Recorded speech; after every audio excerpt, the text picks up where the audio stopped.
എന്താണാവോ പുതിയ കണ്ടുപിടുത്തം? ഫിലിം ആക്ടേഴ്സും ഫിലിം പ്രൊഡ്യൂസേഴ്സും തമ്മിലുള്ള ഇഷ്യൂസ് നമ്മൾ കുറച്ച് നാളായിട്ട് ഇപ്പോൾ കണ്ടുകൊണ്ടിരിക്കുകയാണ്. അതിന്റെ കൂട്ടത്തിലേക്ക് പുതിയൊരു ഇഷ്യൂ കൂടെ വന്നിട്ടുണ്ട്. നടി അനശ്വര രാജനെതിരെയാണ് ആ ഒരു ആരോപണം വന്നിരിക്കുന്നത്. സംവിധായകൻ ദീപു കരുണാകരനാണ് അനശ്വരയ്ക്കെതിരെ വന്നിരിക്കുന്നത്.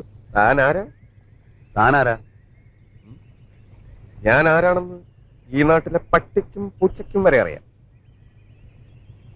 ഇവിടെ പട്ടിയെയും പൂച്ചയും ഒന്നും കാണുന്നില്ല. എങ്കിൽ ചോദിക്കാമായിരുന്നു നീ ആരാണെന്ന്. അതെ, നീയാണോ? അതെ, ഞാനാണ്. ഇദ്ദേഹമാണ് ഡയറക്ടർ ദീപു കരുണാകരൻ. പുള്ളിക്കാരൻ അനശ്വരയെ പറ്റി പറയുന്ന കുറച്ച് കാര്യങ്ങളുണ്ട്. നമുക്ക് ആദ്യം അതൊന്ന് കേൾക്കാം. അതായത് അനശ്വര രാജൻ പ്രൊമോട്ട് ചെയ്യേണ്ട സമയത്ത് ഇൻസ്റ്റ വഴി പ്രൊമോട്ട് ചെയ്തില്ല.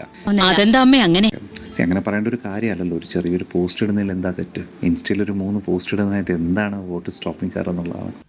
ഓവർ ആക്ടിങ് വേണ്ട. ഇനി നീ എങ്ങാനും അപ്പം ഇതിന് മറുപടിയായിട്ട് അനശ്വര ഒരു കുറിപ്പ് ഇട്ടിട്ടുണ്ടായിരുന്നു. ഈ കുറിപ്പിന്റെ ഏറ്റവും അവസാനം പുള്ളിക്കാരത്തി 2 ഫോട്ടോയും വെച്ചിട്ടുണ്ട്. അതിനകത്ത് നോക്കുവാണെങ്കിൽ നമുക്ക് മനസ്സിലാവുന്ന ഒരു കാര്യം, August 13, 2024 അനശ്വര ഈ ഒരു സിനിമയുടെ പോസ്റ്റർ ഷെയർ ചെയ്തിട്ട് അതിന്റെ സ്ക്രീൻഷോട്ടാണ് പുള്ളിക്കാരത്തി വെച്ചേക്കുന്നത്. നീ ഇത്ര മണ്ടറായി പോയല്ലോ. അത് ഞങ്ങൾക്ക് അറിയാം ആരാ മണ്ടനെന്ന്.